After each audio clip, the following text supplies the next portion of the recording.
This is going to be an easy way to just BS your way through making a quick thing of stroganoff with hamburger. Generally, start off with a hot pan. It's always a good thing to do. Then you just add your hamburger.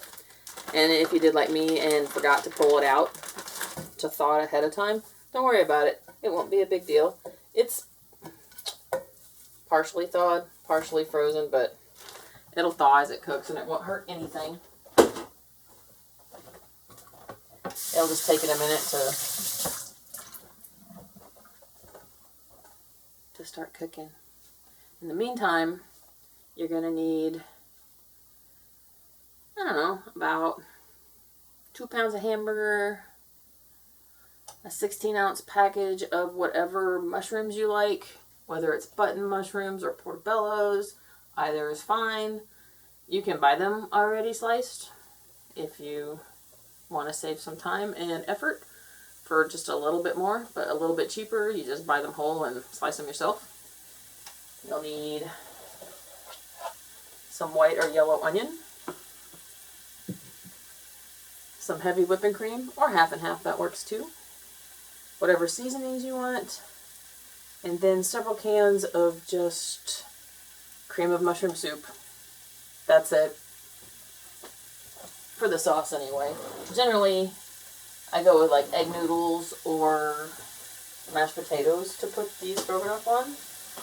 There are multiple different ways to do stroganoff. This is just, like I said, easy, quick,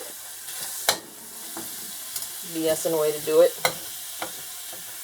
And as it starts cooking, since this is semi-thawed, it'll take it a little bit longer because of the frozens, but it shouldn't be too bad. You just want to start breaking it up,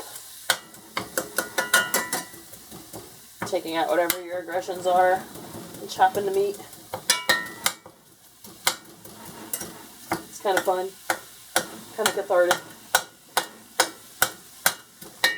and it helps it cook a little bit faster.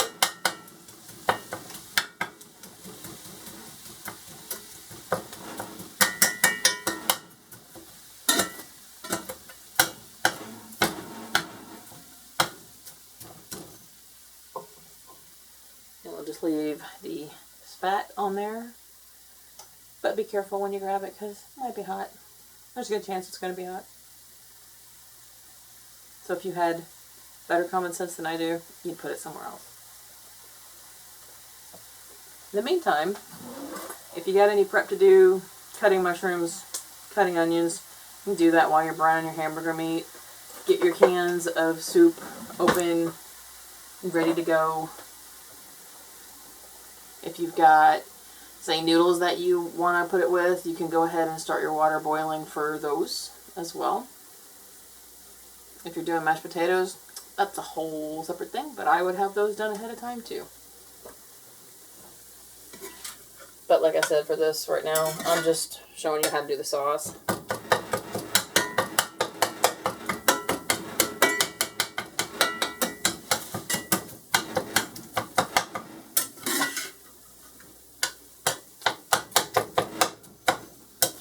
This is a pretty easy one to scale up or down depending on how much sauce you want.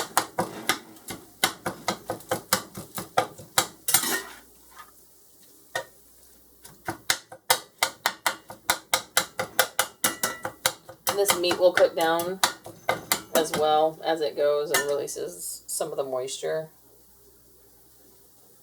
So you'll end up with slightly less than what is here that is raw. It'll shrink.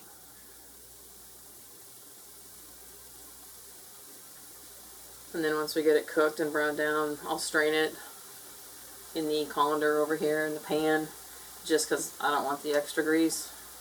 It doesn't hurt anything if you leave it in, like that's fine. But that's just a matter of personal preference. And the kind of beef you have, because I mean if you got, say, 93% lean, you won't probably need to drain it too much. But that's expensive, so that's not what I go with. Unless I can find it on sale, in which case, that's totally fine.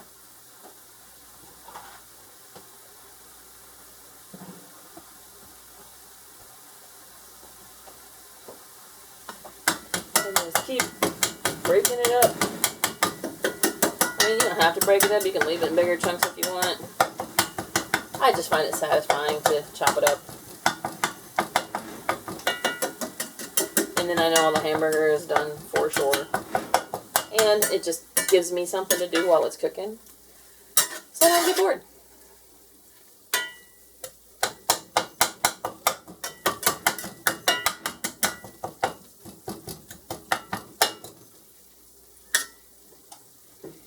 And, you know, for a little pizzazz, you just fling it out of the pan, right onto the counter.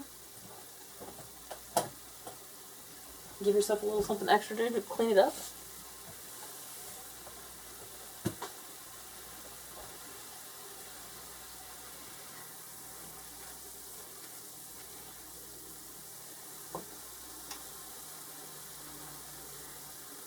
I generally put the spat over near the handle and have it angled down like that so that it'll drain back down, because if you don't and you leave it something like this, anything that's on it will end up all over your handle.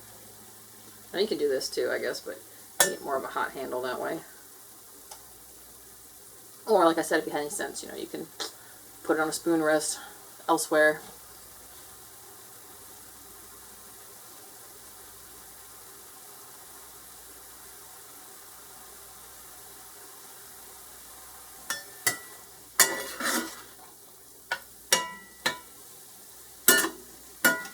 Little bits on the edge here that don't want to cook fully. It doesn't matter if you don't get it 100% perfect, because it's going to simmer in the sauce a little bit, but it does taste better if you go ahead and let this brown a little bit and get a little bit of that Maillard reaction.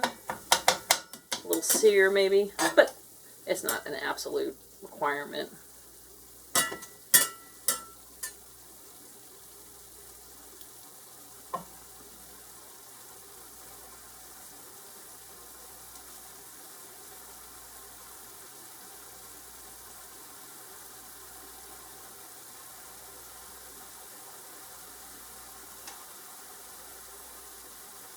And as it simmers down pretty well, you can go ahead and drain it if you want to. I found too that it'll brown a little bit better if you get all the excess liquid and oil out of it. But, like I said, it's not an absolute requirement. And then while this drains, I use the pan to saute the onions and mushrooms on their own. But you can also throw them in with the hamburger if you aren't planning on letting it drain. And it doesn't hurt anything. For this, let's add like a tablespoon or so of butter. Give those onions something to work with.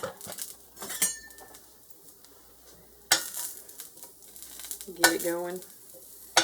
Break it down a little bit so it melts just a little bit faster.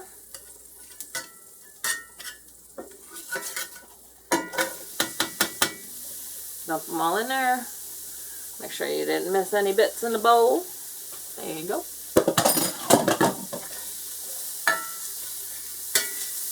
And this just really depends on how done you want your onions. Some people like them a little al dente. Some people want them thoroughly cooked. I just usually let them saute for a couple of minutes, and then I throw in mushrooms with it and let the mushrooms cook down as well, because I like the mushrooms a little underdone as well. And, I don't know, takes 2-3 minutes.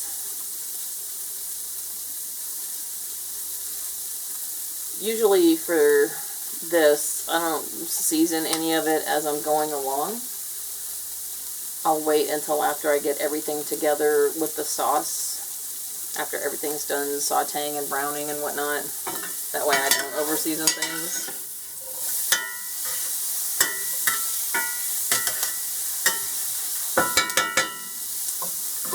I personally like to add a lot of pepper, but you don't have to.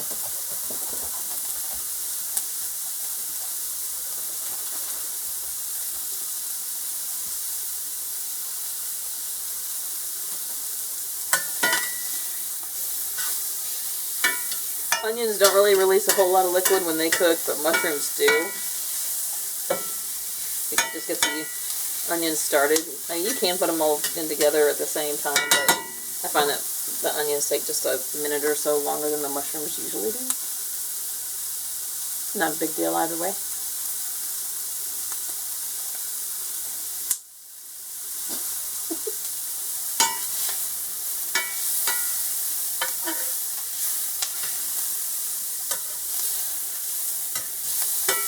And if you let them brown real good, it just adds to the depth of flavor.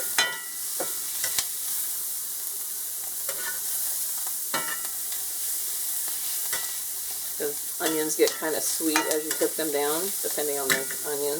These are yellows, so they're pretty decent for sweetness. And you let them cook and brown, they add a lovely, lovely layer of flavor. And here is a good, I don't know, 16-ounce container of mushrooms that are just regular old white button mushrooms. If you don't like mushrooms, you don't have to put them in there. Or if you're satisfied with the amount of mushrooms that come in just the cream of mushroom soup itself, that's fine too.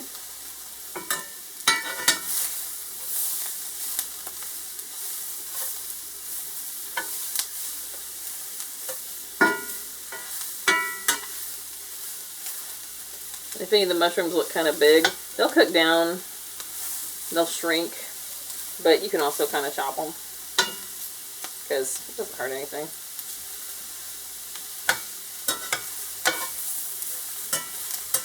Or if you're trying to be sneaky and sneak them in, you can like cook them down, chop them up smaller, and then cook them down more so that whoever you're trying to feed them to doesn't notice them. But if you got picky people or little kids, or both, or you just don't want huge bites of mushroom.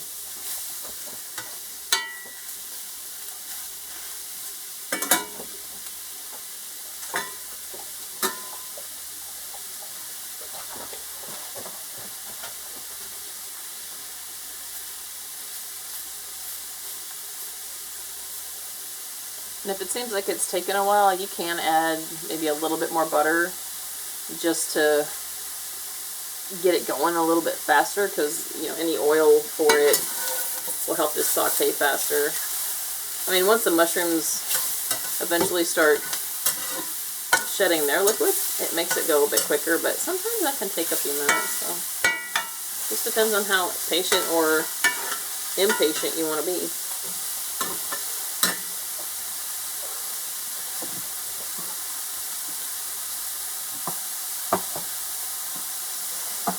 And so for the sauce for this, it's just going to be cream of mushroom and some heavy whipping cream. You can also use half and half if you don't want to do heavy whipping cream. And then at the end, it's going to be a nice glop of sour cream, because you need that sour cream there toward the end for that signature tang that you get from Stroganoff. See, as that's going, so go ahead and add the hamburger back in there.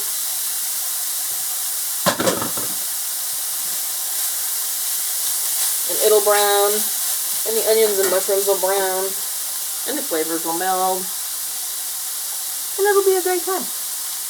Big party.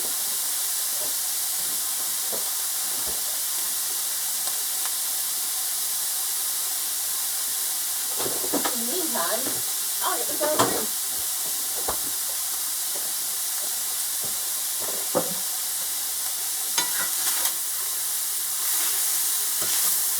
Now you can let this brown a little bit more if you want. I usually do. Let's see how all of the mushrooms and onions are shrinking a bit as this has all been added together. I'm going to go ahead and add some pepper.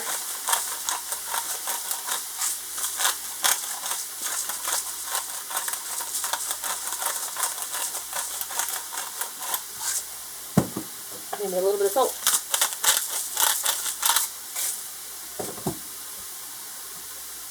I often add a bit of dried parsley too. And I like to add cayenne personally as well, but you don't have to.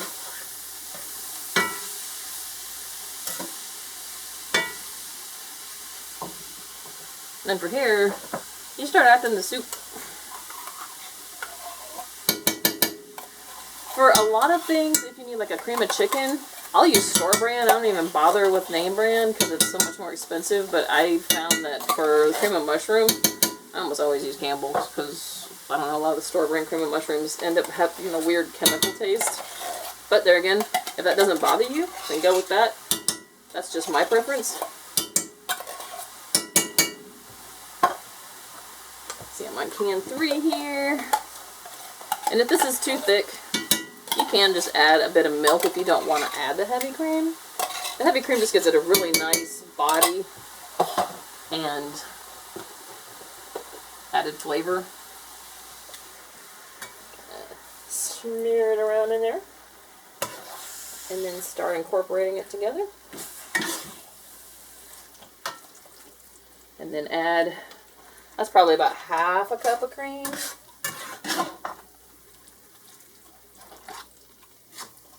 Is it fattening? Yeah. Is it healthy? Probably not. Is it good for your soul? Yes. Yes, it is. You just incorporate all that together. Throw back in any escapee onions, because they're not getting away. We're going to eat that too. And then from here, it just depends on how thick you want it. Because if you just leave it as the soup in the mess, then it will be fairly thick. And if you want it thinner, you can definitely make it thinner. Also, if your hands aren't heat calloused, don't do what I'm doing here with touching hot things. Be safe. I'm old and heat calloused and dumb, so don't follow my example. And then as this is going and simmering, you can turn the heat down a little bit. And you also come to the point here where you want to taste for seasonings and see what you think.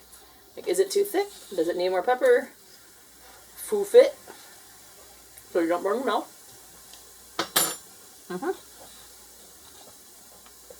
I think I'm actually going to add a little bit of milk to that because it's real thick. And I want it just thinned out just a little bit.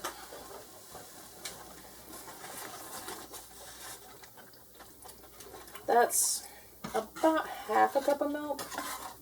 Maybe a little under.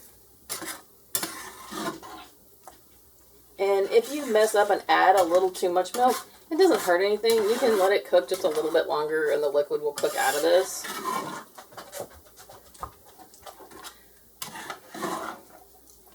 My personal thoughts on this is that it needs a lot more pepper, but you may not feel that way. So if you don't feel that way, don't add it.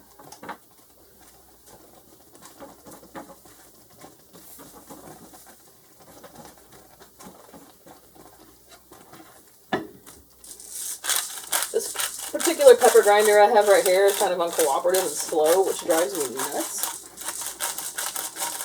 That doesn't have to be freshly ground pepper. It just tastes better when it is. But if you're like me and you get impatient because it takes too long, just grab your great big thing of pepper and pour a bit of that in your hand so you don't over pepper it.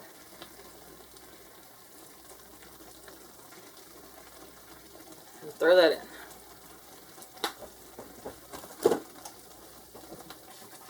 Stir it up. And then once you're satisfied that you've got it good and incorporated, taste it again and see what you think it needs.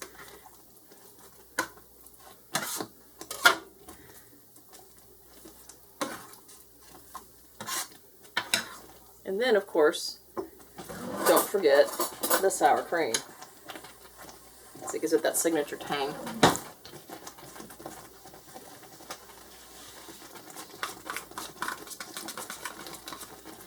So for this, I just have this little small container that I'm trying to finish off to get rid of it. I would say give that like half a cup of sour cream, stir it in, turn it off, and you can let it sit for a minute, or you can go ahead and do whatever you're going to do with it. And then if you want, when you go to serve it, you can put more sour cream on your individual plate if you want. Some people really like sour cream. I'm actually not that big of a fan of sour cream, but Stroganoff's not the same without it, because you need that tang. And it does add a bit of body too, but I mean, that's it. It's pretty simple. BS your way through this. Super basic, super easy. There are other more complicated stroganoffs that I make, but this is the base easy one, so here it is.